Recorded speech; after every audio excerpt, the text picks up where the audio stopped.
It's a small country on the west coast of Africa, but in recent years, Sierra Leone has made great strides toward growing its economy and attracting foreign investment.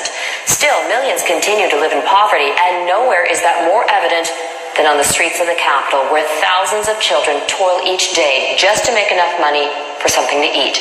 Global National's Christina Stevens recently traveled to Freetown, where she had a chance to see the street-level poverty firsthand.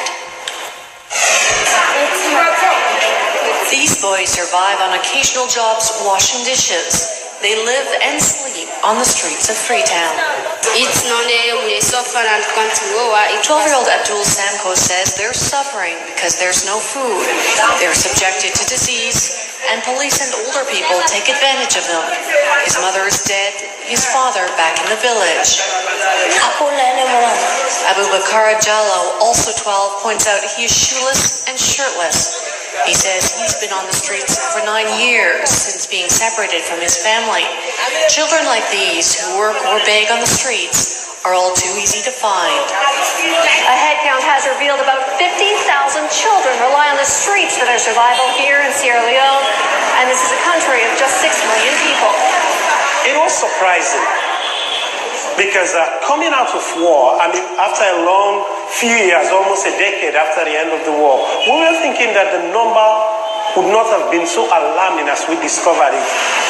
Street Child's goal is to create a network of 500 street workers to provide a safe adult in the children's lives.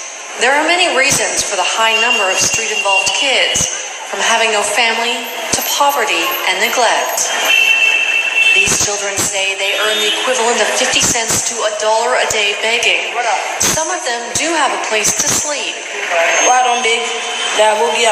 12-year-old Muhammad Bangura says he takes the money he gets home to his sick mother. But nearly 3,000 of the street kids, like these ones, have no place to go at night.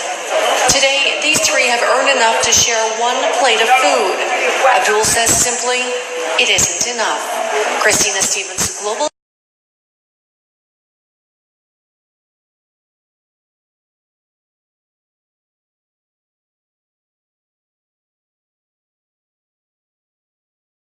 And I said to the anger of my audience at one time, and I was rather uncharitable, that the problem with Africa is that those who have ideas have no power, and those with power have no ideas. And that in many ways still informs. So you have all these ideas on how we can green Africa. I listen to you and I can see you are bubbling with ideas, but you don't have the power.